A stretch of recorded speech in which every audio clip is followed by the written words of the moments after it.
Hello friends, स्वागत है आपके हमारे चैनल टीचिंग बॉय वीडी में।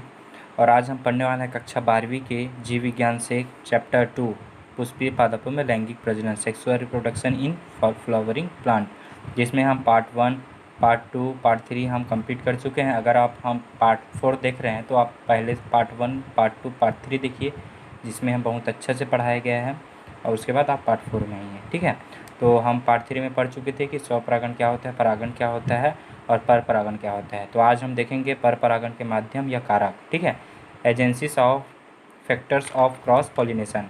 ठीक है, कि कौन से माध्यम और कारक होते हैं। तो चलिए पढ़ते हैं। पर परागण किसी न किसी माध्यम के द्वारा ही पूर्ण होता है तथा माध्यम की प्रकृति के आधार पर परागण निम्नलिखित 3 प्रकार के होते हैं। पर परागण मतलब किसी दूसरे के माध्यम से, पर मतलब दूसरा। ठीक है, स्वयं मतलब स्व मतलब स्वयं, और पर मतलब दूसरा, ऐसे समझते हैं। अब परागण के कारक कौन से कारक है। एजेंट्स ऑफ पॉलिनेशन, पर परागण के प्रकार।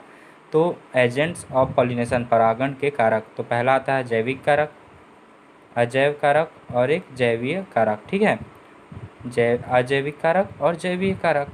और पर परागण के प्रकार कौन से हैं। वायु पर परागण और जल परागण और कीट परागण और पक्षी परागण, चमगादड़ द्वारा परागण, पौधे द्वारा परागण। ठीक है, तो आपको इस सब चीज़ को समझना है अच्छे से, और आप मेरे साथ नोट्स करते जाइए। आप बेस्ट से बेस्ट करके दिखाओगे। ठीक है, चलिए अब इसमें हम सबसे पहले पढ़ते हैं वायु परागण। ठीक है, वायु परागण क्या होता है। परागण की क्रिया वायु के माध्यम से पूरी होती है तो उसे वायु परागण कहते हैं। वायु के माध्यम से होता है, हवा के माध्यम से। अर्थात इस प्रकार के परागण से पराग कणों को सुग्राहक वर्तिकाग्र तक पहुँचाने का कार्य वायु के द्वारा होता है। निम्नलिखित विशेषताओं के कारण वायु परागण होता है। पहला होता है पुष्प प्रायः छोटे, आकर्षकहीन, गंधहीन, मकरंदहीन होते हैं, जैसे पाइनस में परागण संयुक्त होते हैं। ठीक है, ये आपको नोट्स करते जाना है, बहुत ही सरल है, कोई कठिन नहीं है। ठीक है, ओके, चलिए आगे बढ़ते हैं। उसके बाद दूसरा आता है वायु परागण वाले पुष्पों के वर्तिकाग्र रोमयुक्त या पंखदार होते हैं। ठीक है, रोमयुक्त और पंखदार होते हैं। तो एग्जाम्पल के ले सकते हैं मक्का, गेहूँ, पाइनस, घास आदि। ठीक है, आप इसे नोट्स करेंगे और पढ़ेंगे, एक बार पढ़ने से आपको बहुत अच्छे से समझ आएगा। ठीक है, अब आते हैं दूसरा है कारक में जल परागण। ठीक है, जल परागण क्या होता है, चलिए पढ़ते हैं। जल की सक्रियता के फलस्वरूप यदि परागण कणों का स्थानांतरण सुग्राहक वर्तिकाग्र तक होता है तो उसे जल परागण कहते हैं। जल के द्वारा होता है, यह प्रक्रिया जल की सतह पर होती है तो उसे ऊपरी जल परागण कहते हैं। परागण यदि जल के अंदर होता है तो उसे अधोजल परागण कहते हैं। ठीक है, ये आपको तो समझ आ रहा होगा, सरल है क्योंकि। उसके बाद पहला आता है इसमें ऊपरी जल परागण और अधोजल जल परागण क्या होता है। ऊपरी जल परागण का एग्जाम्पल देखते हैं, किस में होता है। हाइड्रिया में होता है, वेसिलनेरिया में होता है, इलोडिया में आदि अनेक प्रकार के होते हैं। और अधोजल परागण क्या होता है।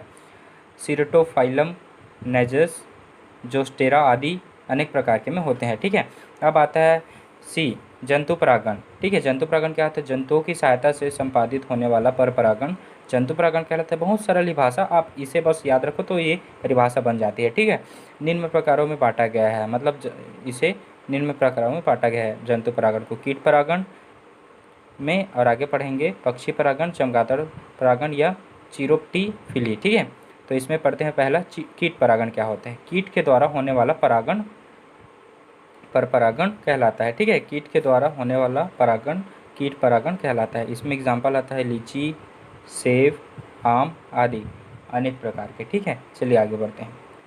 इसके बाद आता है पक्षी परागण।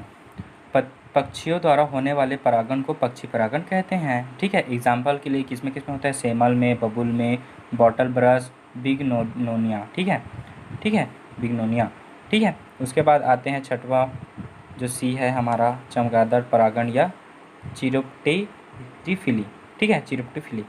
तो इसमें आता है चमगादड़ द्वारा होने वाले परागण को चमगादड़ परागण या चिरोप्टिफिली कहते हैं। ठीक है, ये कौन से होते हैं एग्जाम्पल, किगेलिया, एक्रिकैना, बाउहिनिया, मेगालेंड्रा, कदम्ब और एकेंसोनिया डिजिटैटा आदि में होता है। ठीक है, आप नोट्स करते जाइए। ठीक है, आपको अच्छे से बेटर नोट्स मिल रहा है। आपको अगर वीडियो क्लियर नहीं दिख रही होगी तो आप क्वालिटी बढ़ा के देखिए और पॉज करके लिखिए अपने कॉपी में। उसके बाद आता है मेलाकोफिली। घोंघा प्रजाति के जंतुओं द्वारा होने वाला परागण मेलाकोफिली कहलाता है। घोंघा प्रजाति जानते होगे, ठीक है। एग्जाम्पल एसिप्ट्रिडा, ल्यूरिडा आदि, ये अनेक प्रकार के हैं। आपको ऐसे टाइप के शब्दों को याद रखना है, ठीक है, प्रैक्टिस करने से याद हो जाएगा। उसके बाद आता है चीटी परागण या मिरकोफिली, ठीक है। परागण किस प्रकार में परागण चींटियों द्वारा होता है। परागण किस प्रकार में परागण चींटियों द्वारा होता है। एग्जाम्पल एनिमोन में होता है, ठीक है। अब पर परागण से लाभ, एडवांटेज फ्रॉम क्रॉस पॉलिनेशन, मतलब पर परागण से हमें क्या क्या लाभ है। पर परागण से नई किस्मों का विकास होता है, ये सभी जानते हैं। पर परागण से उत्पन्न होने वाले संतति पीढ़ी स्वस्थ, मजबूत तथा आकर्षक होती है। इससे अधिक संख्या में फलों का विकास होता है। अब उसके बाद आता है पर परागण से हानि। अब लाभ पड़ा तो हानि भी क्या है, ठीक है, डिसएडवांटेज क्या है फ्रॉम क्रॉस पॉलिनेशन। पहला देखते हैं, यह निश्चित नहीं होता क्योंकि अन्य माध्यम पर निर्भर करता है। जो पर परागण होता है वो अन्य माध्यम पर निर्भर करता है। पर परागण के कारण बनने वाले पौधे मातृ लक्षणों की शुद्धता नहीं रह जाती। पर परागण से उत्पन्न होने वाले पौधे मातृ पौधे की शुद्धता नहीं रह जाती, ठीक है।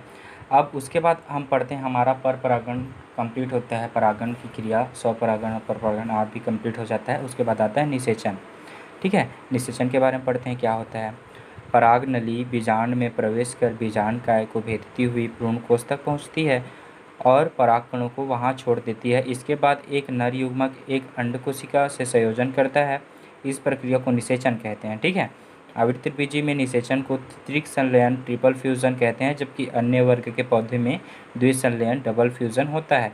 यह युग्मनज बीजाणुद्भिद पीढ़ी की पहली इकाई होती है, ठीक है। चलिए डायग्राम के थ्रू समझते हैं कैसे होता है। आपको डायग्राम भी प्रैक्टिस करना होगा। ये परागकण है, ठीक है। इसमें एक न्यूक्लियस होता है और बाह्यचोल, अंतःचोल, जनन कोशिका और साइटोप्लाज्म होता है। तो परागनलिका, ये परागनलिका है, एक कायिक केंद्र है और एक नर युग्मक है, ठीक है। इसमें नर युग्मक, तो यहाँ से परागण होगा, यहाँ से इसमें वर्तिकाग्र में परागकण गिरेगा और वर्तिका से होते हुए भ्रूण में प्रवेश करेगा, ठीक है। भ्रूण में प्रवेश करेगा और अंडाशय में मिलेगा और परागनलिका से भी यह जुड़ा रहता है और अंडाशय में मिलेगा, ठीक है। इसे भ्रूण कोश में परागनलिका का प्रवेश कहते हैं, ठीक है। आप अच्छे से देखिए, अच्छे से नोट कीजिए, ठीक है। डाउट रहेगा तो हम आपको व्हाट्सएप नंबर भी देंगे, अगर डाउट है तो आप मैसेज कर सकते हैं। चलिए आगे बढ़ते हैं। इसके बाद आते हैं फल एवं बीज निर्माण, ठीक है। फल का निर्माण अंडाशय से होता है। ये आपका बहुत इंपॉर्टेंट है कि फल का निर्माण कहाँ से होता है, अंडाशय से होता है। फल भित्ति पेरिकार्प का निर्माण परिपक्व अंडाशय की भित्ति से होता है। जिन फलों के निर्माण में पुष्प के अन्य भाग जैसे बाह्य दल पुंज एवं दलपुंज पुष्पासन में भाग लेते हैं उन्हें असत्य फल कहते हैं, जैसे कटहल, सेब। तो आपको एग्जाम में पूछा गया कि फल कहाँ से निर्माण होता है, फल का निर्माण कहाँ से होता है, तो अंडाशय से होता है, जिसे हम सत्य फल कहते हैं। और असत्य फल किसे कहते हैं, जो बाह्य दलपुंज एवं दलपुंज पुष्पासन में भाग लेते हैं उन्हें असत्य फल कहते हैं, ठीक है। उसके बाद एक परिभाषा आता है जो बहुत इंपॉर्टेंट होता है हमारे लिए, अनिषेक फलन। अनिषेक फलन, ठीक है, पार्थेनोजेनेसिस। फल के विकास की वह क्रिया जिसमें अंडाशय बिना निषेचन की क्रिया के संपादन के बिना ही फल में परिणत हो जाती है, अनिषेक फलन कहलाती है, ठीक है। फल के विकास की वह क्रिया जिसमें अंडाशय बिना निषेचन की क्रिया के संपादन के बिना ही फल में परिणत हो जाती है, अनिषेक फलन कहलाती है। बहुत ही सरल भाषा है, ठीक है। हमारे चैनल टीचिंग बॉय वीडियो को सब्सक्राइब कीजिए, लाइक कीजिए एंड शेयर कीजिए, और हमें इंस्टाग्राम में भी फॉलो कीजिए और अधिक से अधिक शेयर कीजिए। हमें आपको प्रेरणा मिलेगी और हम आपको लाइव क्लास भी प्रोवाइड करेंगे। थैंक यू, वीडियो देखने के लिए बहुत बहुत धन्यवाद। मिलते हैं अगले वीडियो में।